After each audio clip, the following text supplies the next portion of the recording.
तो भैया आज हमें चैप्टर करना है। हमारा आज का चैप्टर है विदेशी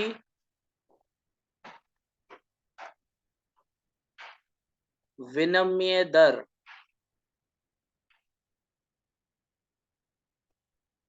इंग्लिश में बोले तो इस चैप्टर को क्या बोलते हैं भाई? Foreign exchange rate. Foreign exchange rate. तो देखा जाए तो चैप्टर बहुत आसान है, काफी इंटरेस्टिंग भी है पढ़ने के लिए, क्योंकि इसमें बहुत सारी प्रैक्टिकल नॉलेज हमें मिलती है, बहुत सारी चीजें पता चलती है कि कैसे हुआ। तो फॉरेन एक्सचेंज रेट का क्या मतलब है भाई? विदेशी विनिमय दर। भाई विदेशी विनिमय का मतलब होता है अलग अलग देशों की करेंसी को बदलना। हाँ, यानी विभिन्न विभिन्न देशों की करेंसियों को आपस में बदलना। क्या मतलब बदलने का? कि भाई जैसे यूएसडी यानी डॉलर, इसको बदलकर रुपया बना दो, रुपये को बदलकर पाउंड बना दो। तो ऐसे आप अलग अलग प्रकार की करेंसी को दूसरी करेंसी में बदलते हैं। इसको कहते हैं विदेशी विनिमय, यानी एक करेंसी को दूसरे में बदलना।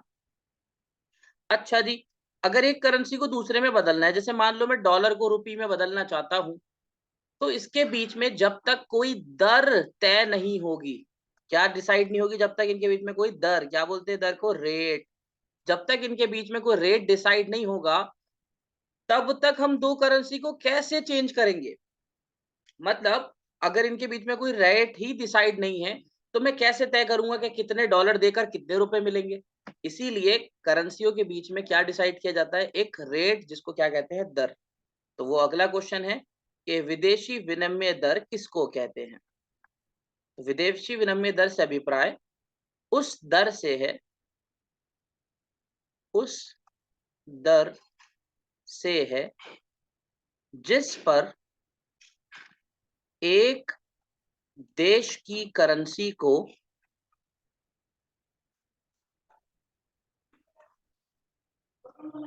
दूसरे देश की करेंसी में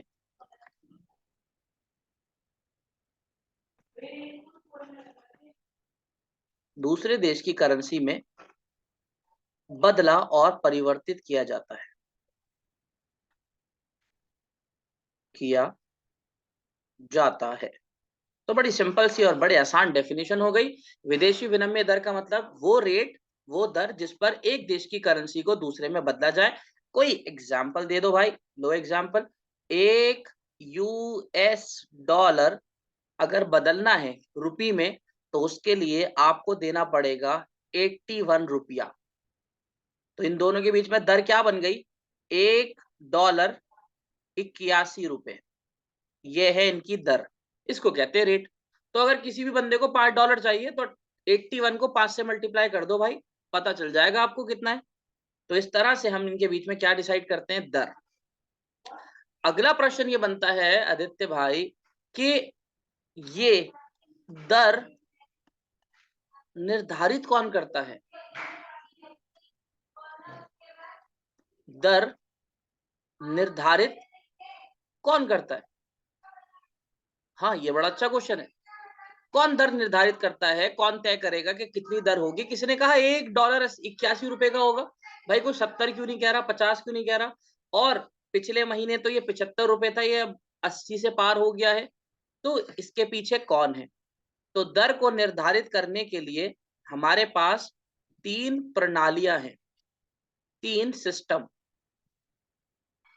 दर को तय करने के लिए हमारे पास क्या है? तीन सिस्टम बने हैं। नाम बड़े अच्छे से याद रखने, क्योंकि एमसीक्यू के अंदर क्वेश्चन आ जाता है। इंग्लिश में बताता हूं पहले क्या था। फिक्स्ड रेट सिस्टम, हिंदी में बोले भाई स्थिर विनिमय दर प्रणाली। स्थिर विनिमय दर प्रणाली। और कौन सी होती है जी? दूसरी का नाम पड़ा भाई फ्लेक्सिबल फ्लेक्सिबल को क्या बोलते हैं भाई? लोचशील। लोचशील विनिमय दर प्रणाली।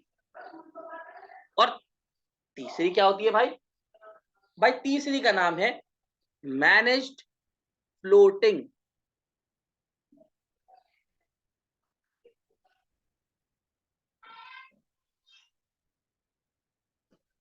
तीसरी को क्या बोलते हैं भाई? Manage floating. ये ये तीन प्रकार के एक्सचेंज रेट सिस्टम होते हैं जिसके द्वारा क्या किया जाता है? जिसके द्वारा विनिमय दर को निर्धारित किया जाता है। ठीक है जी। प्रबंधित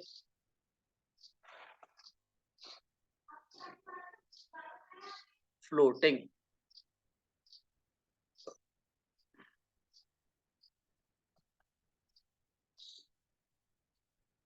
तो ये तीन हमारे पास सिस्टम है। अब एक बार एक करके हम देख लेते हैं किस सिस्टम में क्या होता है। तो भैया बड़ा ध्यान से समझना, पहले सिस्टम को लेके चलते हैं, स्थिर विनिमय दर प्रणाली। स्थिर विनिमय दर प्रणाली का क्या मतलब है भाई? भाई इस सिस्टम के मुताबिक इस प्रणाली के अंतर्गत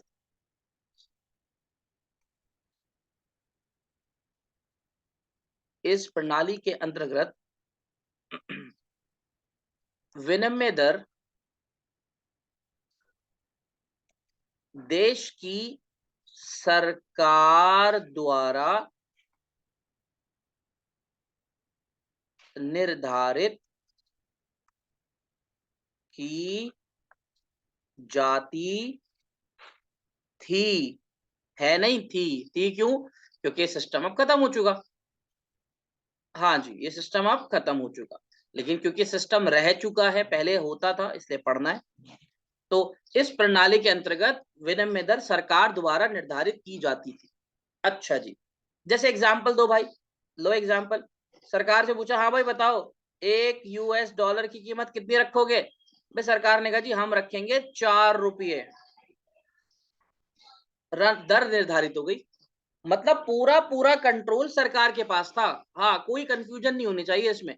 पूरा पूरा कंट्रोल सरकार के पास था। सरकार चाहे तो इसकी कीमत बढ़ा दे, सरकार चाहे तो इसकी कीमत कम कर दे, जितना तय करना चाहे कर सकती थी। पूरा पूरा राज सरकार का था। हाँ, बड़ी सीधी सी बात हो गई। तो फिक्स एक्सचेंज रेट सिस्टम के अंदर पूरा पूरा राज सरकार का होता था और सरकार इसके द्वारा अपना रेट खुद डिसाइड करती थी। तो सर फिर तो बहुत बढ़िया था। अब ये खत्म क्यों हो गया? खत्म हो गया, इंडिया ने भी 1991 के बाद जब इंडिया में नई पॉलिसीज आई इकोनॉमिक, तो इंडिया ने इस सिस्टम को छोड़ दिया और दूसरा सिस्टम यानी फ्लेक्सिबल को अडॉप्ट कर लिया। तो ये सिस्टम तब छोड़ दिया हमने। अगर आज होता तो आज भी हम अपनी वैल्यू इतनी तो नहीं रखते जितनी हो गई, यानी 81। तो ये इस तरह से रेट डिसाइड किया जाता था। ठीक है जी, बहुत सीधी सी बात है, बड़ी आसान है कि डॉलर का रेट या जो भी करेंसी है फॉरेन, उसका रेट देश की सरकार तय करती थी। इसके अंदर दो सिस्टम आते हैं। इसी के अंदर दो सिस्टम आते हैं, उनका नाम है गोल्ड स्टैंडर्ड और ब्रेटन वुड। क्या है ये?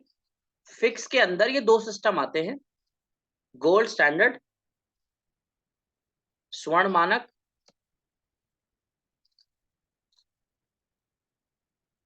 और ब्रेटन वुड को हिंदी में भी ब्रेटन वुड ही कहते हैं। ठीक है जी। तो ये दो सिस्टम बने, लेकिन कोई खास ये हमारे सिलेबस में है नहीं, तो तक गौर करने वाली बात नहीं। बस हुआ ये था कि गोल्ड स्टैंडर्ड सिस्टम के अंदर सब देशों को कहा गया अपनी अपनी करेंसी का रेट डिसाइड करो गोल्ड के बराबर। मतलब इंडिया से पूछा गया इस सिस्टम के अकॉर्डिंग, भाई बताओ इंडिया 1 ग्राम गोल्ड कितने का रखोगे? तो मान लो इंडिया ने कहा दे 10 रुपए रखेंगे हम। फिर 1 ग्राम गोल्ड यूएस से पूछा, जी आप बताओ कितना रखेंगे? यूएस ने कहा जी हमारे यहाँ $2 की वैल्यू है इसकी। 1 ग्राम गोल्ड यूरोप से पूछा गया, तो उन्होंने कहा जी हमारे यहाँ इसकी वैल्यू है 2 यूरो। 1 ग्राम गोल्ड चाइना से पूछा गया, चाइना बोल रही है जी हमारी वैल्यू है इसकी 3 युआन। तो सबने अपनी करेंसी की वैल्यू को किससे जोड़ दिया था? गोल्ड से जोड़ दिया था। सर इससे क्या फायदा हुआ? देखो इससे आराम से रेट निकल जाएगा। कैसे निकलेगा? इंडिया यानी रुपी और यूरोज अपना रेट पता लगाना चाहते हैं। 1 ग्राम गोल्ड रुपी में देखेंगे कितने का है, कितने का है जी? 10 रुपए का। 1 ग्राम गोल्ड यूरोप में भाई कितने का है? भाई 2 यूरो का। 2:10 यानी 2 यूरोज 10 रुपए के हो गए। अगर आप इनको यहां से काट दो, 2 1 जा 2 और 2 5 जा 10, तो इसका मतलब साफ है 1 यूरो की वैल्यू 5 रुपए बैठ गई। इस तरह से पहले रेट निकाल लिया करते थे। ठीक है जी। तो ये रेट डिसाइड कौन करती थी? सरकार। किसकी रेस्पेक्ट में करती थी? गोल्ड की। फिर क्या हुआ जी? ब्रिटेन वुड कहां से टपक पड़ा? ब्रिटेन वुड ऐसे टपक पड़ा कि कुछ टाइम बाद गोल्ड स्टैंडर्ड सिस्टम भी खत्म हो गया। और ब्रिटेन वुड क्योंकि गोरों का सिस्टम था, और गोरों ने इसके अंदर क्या किया? एक सीधा सा काम किया। क्या करा? गोल्ड को हटाकर, गोल्ड को हटाकर यूएस डॉलर लेकर आ गए। यानी क्या कहने लगे कि भाई सब अपनी अपनी करेंसी को अब गोल्ड से मत जोड़ो, बल्कि सब अपनी अपनी करेंसी को यूएस डॉलर से जोड़ो। अच्छा, मतलब इंडिया से कहा गया बताओ जी 1 यूएस डॉलर की वैल्यू कितनी रखोगे तुम? तो भाई मान लो इंडिया ने कहा 5 रुपए रखेंगे। फिर कहा गया जी चाइना से बताओ जी 1 यूएस डॉलर की वैल्यू कितनी रखोगे? चाइना ने कहा जी हम तो 3 युआन रखेंगे। फिर पूछा गया जी हाँ जी यूरोप से बताओ 1 यूएस डॉलर की वैल्यू कितनी रखोगे? उन्होंने कहा हम तो 2 यूरो रखेंगे। फिर और कंट्री से पूछा गया हाँ जी रियाल कितने रखोगे? उन्होंने कहा जी हम तो 3 रियाल रखेंगे। तो सब ने अपनी करेंसी को किससे जोड़ दिया? डॉलर से जोड़ दिया। ये ब्रिटेन वुड सिस्टम आज तक प्रथा में चल रहा है। कैसे कह सकते हो सर? भाई तुम खुद देख लो, कभी भी कोई न्यूज चैनल उठा के देख लो या कोई तुम न्यूज पेपर देख लो, जब भी भारत की करेंसी को किसी दूसरी करेंसी से तुलना की जाती है, तो वो तुलना की जाने वाली करेंसी कौन सी है? US dollar. क्यों भाई? यूएस डॉलर क्यों है? कोई और करेंसी क्यों नहीं है? अब बच्चे कहते हैं सर ये महंगी है इसलिए। अरे नहीं भाई महंगी नहीं है, इससे भी महंगी है। पाउंड इससे महंगा है। कतरी दिनार जो है, कुवैती या कतरी दिनार जो है, वो इससे ज्यादा महंगा है। ये सबसे महंगी करेंसी नहीं है कि महंगी है इसलिए रख दिया। और महंगी क्या, इसका रेट तो बढ़ता जा रहा है, पहले तो ये कम सस्ती भी थी। तो यूएस महंगी होने की वजह से हमारी तुलना नहीं कर रहा, बल्कि हमने क्या पढ़ा? ब्रेटन वुड सिस्टम पढ़ा। और ब्रेटन वुड सिस्टम ने कहा कि सब अपनी करेंसी को गोल्ड से हटाकर अब डॉलर से जोड़ दो। इसीलिए आज तक सब अपनी करेंसी को डॉलर से जोड़ते हैं। क्या, अगला क्वेश्चन है, जरूरी है डॉलर से जोड़ना? तो हम कहते हैं नहीं, कोई कानून थोड़ी ना है कि अपने आप को डॉलर से जोड़ो। तो अगर आप अपोज करना चाहो, बिल्कुल आप इसके खिलाफ जा सकते हो। लेकिन वही वाली बात है, अगर आप इसके खिलाफ जाओगे तो बहुत सारे उनसे मिलने वाले बेनिफिट आपके खत्म हो जाएंगे। जिस यूएस से आपके टर्म्स खराब हो जाएंगे। कहीं ना कहीं यूएस के साथ जो आपकी ट्रेडिंग है एक्सपोर्ट इंपोर्ट की, उस पर बहुत इफेक्ट पड़ेगा। इसीलिए हर कंट्री अपोज नहीं कर पाती। लेकिन कुछ कंट्रीज अब सामने आ रही हैं। अगर वर्ल्ड की इकोनॉमिक्स में देखें पूरी दुनिया में, तो काफी सारी कंट्रीज अब आगे बढ़ने की कोशिश कर रही हैं, जो इस चीज के खिलाफ जा रही हैं कि हम नहीं डॉलर में डील करना चाहते। चाहे उसमें चाइना हो, रशिया हो, टर्की ने भी अपोज करा था कि हम नहीं मानेंगे। तो आगे जाकर हो सकता है ऐसा हो भी जाए। तो ये दोनों सिस्टम थे, और ये दोनों सिस्टम किस में पढ़े हमने? फिक्स के अंदर पढ़े। तो सबसे इंपॉर्टेंट बात क्या याद रखनी है कि फिक्स के अंदर जो रेट है वो सरकार डिसाइड करती है। और कैसे डिसाइड करती थी? तो उसके दो तरीके थे, गोल्ड की बुनियाद पर और डॉलर की बेसिस पर।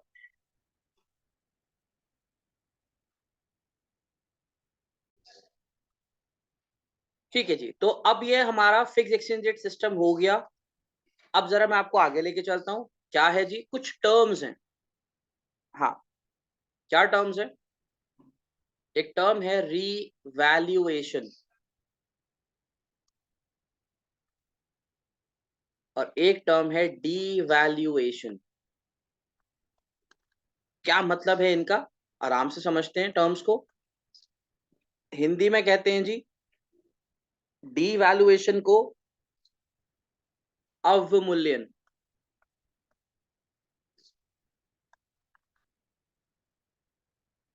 और रीवैल्यूएशन को क्या बोलते हैं भाई? पुनर्मूल्यांकन।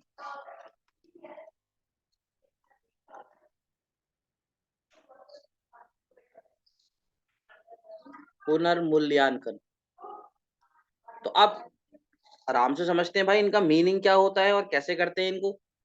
तो ध्यान से समझो, एक लाइन डिफरेंस की ड्रॉ कर देते हैं और आराम से समझते हैं रीवैल्यूएशन का पहले क्या मतलब है। भाई रीवैल्यूएशन का मतलब है हमारी घरेलू करेंसी। घरेलू करेंसी मतलब अपने देश की करेंसी को बोल रहा है। तो यहाँ पर हमारे देश की करेंसी क्या हो गई? रुपीज। ठीक है जी। तो हमारी घरेलू करेंसी की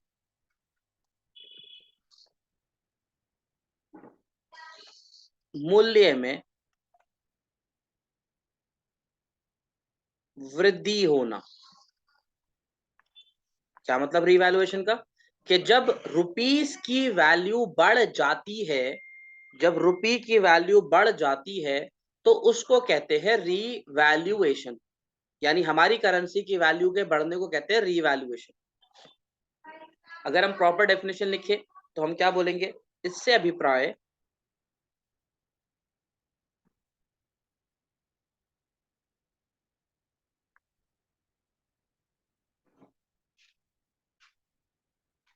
इससे अभिप्राय घरेलू करेंसी में विदेशी करेंसी की तुलना में वृद्धि से है। क्या बोला भाई? जब भी हमारी करेंसी यानी रुपीस की वैल्यू बढ़ जाए, किसकी तुलना में? विदेशी करेंसी। विदेशी करेंसी किसको मान के चलो? यहाँ पर डॉलर को मान के चलो। तो जब घरेलू करेंसी की विदेशी करेंसी की तुलना में वृद्धि हो जाती है, यानी जब हमारी करेंसी की कीमत बढ़ जाती है, उसको कहते हैं रीवैल्यूएशन। तो अगला क्वेश्चन ये बढ़ाई किसने? तो भाई अभी हमने एक ही तो सिस्टम पढ़ा है। क्या नाम पढ़ा था? फिक्स्ड सिस्टम, स्थिर प्रणाली। और स्थिर प्रणाली में सब कुछ कौन करता है? सरकार। तो इसका मतलब साफ है, यहाँ पर जो करेंसी की कीमत बढ़ाई गई है वो सरकार के द्वारा बढ़ाई गई है। इससे भी पराए सरकार द्वारा, अब यहाँ पर थोड़ा सा ऐड कर देते हैं डेफिनेशन में, सरकार द्वारा यहाँ पर लिख देंगे। हाँ, इससे अभिप्राय सरकार द्वारा घरेलू करेंसी में विदेशी करेंसी की तुलना में वृद्धि से है। मान लो $1 की कीमत सरकार ने पहले तय करी ₹5, और फिर इसी कीमत को बढ़ाने के लिए सरकार ने कीमत तय कर दी ₹4। ये हो गया इसका एग्जाम्पल। एग्जाम्पल समझते हुए एक चीज ध्यान से देख लीजिए। मैंने आपसे कहा रुपी की वैल्यू बढ़ रही है, जबकि आप नंबर पर ध्यान दें तो 5 से 4 हो रहा है। तो बच्चों को लगता है अरे भाई ये कह रहे हो बढ़ रही है और एक्चुअल में तो ये घट रही है। तो या तो आप गलत बोल रहे हो या आप ये गलत दिखा रहे हो। नहीं, ध्यान से समझो, एग्जाम्पल बिल्कुल ठीक लिखा है। यही एग्जाम्पल आएगा इसके अंदर। कैसे आएगा भाई? $1 पहले ₹5 का था, अब $1 ₹4 का हो गया। इसका मतलब अब $1 खरीदने के लिए हमें कितने रुपए देने पड़ेंगे? ₹4। और पहले कितने देते थे? ₹5। अपने हिसाब से देखो, डॉलर तुम्हारे लिए सस्ता हो गया। पहले 5 देते थे, अब कितने देने पड़ेंगे? 4। तो ये नंबर घट रहे हैं, लेकिन एक्चुअल में देखा जाए तो रुपी की वैल्यू क्या हो रही है? बढ़ रही है। और डॉलर की वैल्यू घट रही है, क्योंकि $1 पहले ₹5 का था और अब $1 ₹4 का है। तो इस पॉइंट ऑफ व्यू से डॉलर की कीमत गिर गई और रुपी की कीमत बढ़ गई।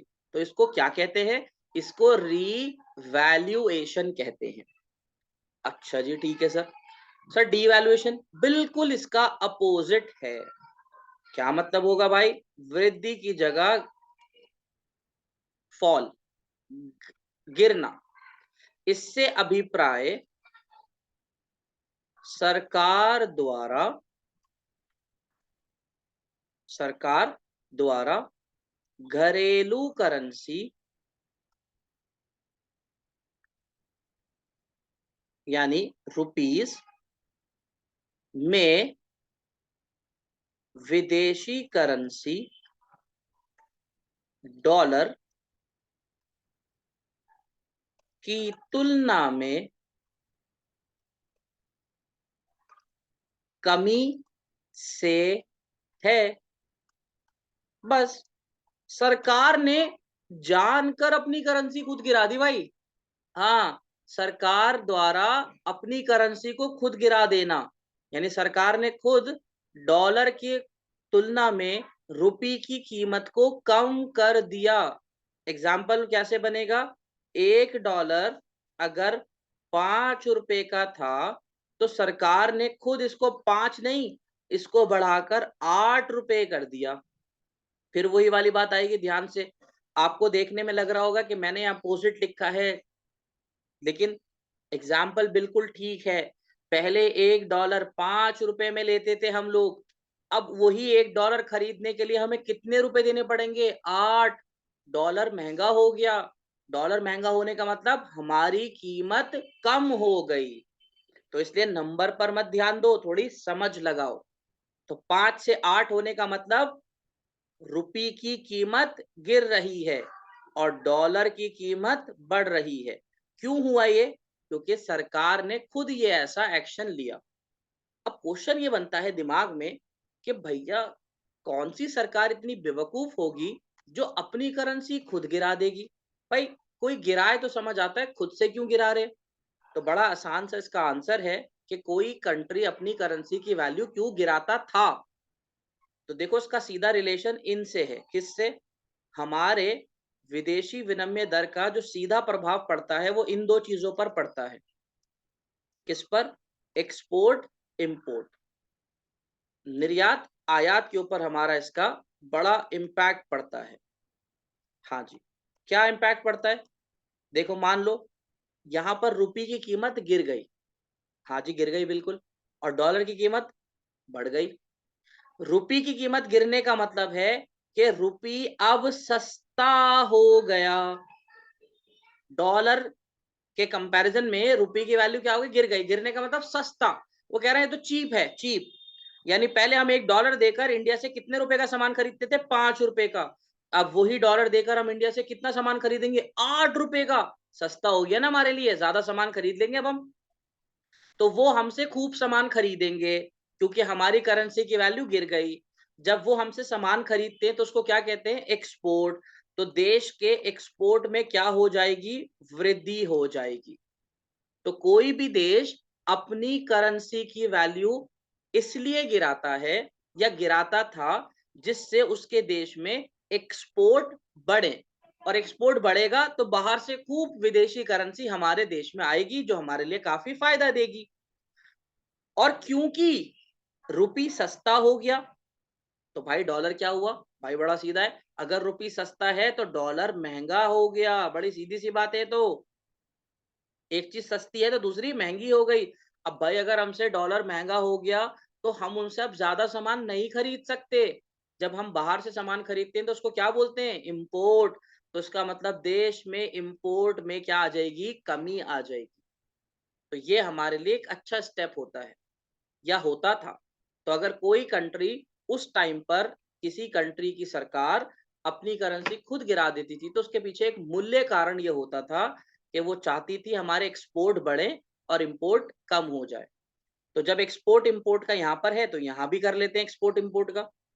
तो अगर इसका अपोजिट चले हम, अपोजिट मतलब क्या हो गया कि रुपये की वैल्यू बढ़ रही है, तो रुपये की वैल्यू बढ़ने का मतलब अब रुपये महंगा हो जाएगा और डॉलर की वैल्यू गिर गई। तो डॉलर की वैल्यू गिरने का मतलब क्या हुआ? अब डॉलर सस्ता हो जाएगा। भाई जो गिरेगा वो सस्ता और जो बढ़ेगा वो महंगा। तो अगर सरकार अपनी करेंसी की वैल्यू बढ़ा दे तो फिर एक्सपोर्ट इंपोर्ट पर क्या असर पड़ेगा, इसका अपोजिट लिख दीजिए। एक्सपोर्ट में कमी आ जाएगी और इंपोर्ट में वृद्धि हो जाएगी। किसका अपोजिट, इसका अपोजिट। एक्सपोर्ट में कमी, अब वो लोग आपसे ज्यादा सामान नहीं खरीदेंगे। क्यों नहीं खरीदेंगे, देखो ये लिखा हुआ रीजन। वो कह रहा है अरे यार रुपये की वैल्यू तो महंगी हो गई, अब नहीं खरीद रहा है मुझसे सामान, इतना नहीं खरीदेंगे, कम खरीदेंगे। और तुम उनसे क्यों खरीदोगे, क्योंकि तुम्हारी नजर में डॉलर सस्ता हो चुका है, इसलिए तुम कहोगे आओ इनसे सामान खरीदते हैं। तो यहां तक ये पॉइंट क्लियर हो जाते हैं, बाकी हम नेक्स्ट क्लास में करेंगे।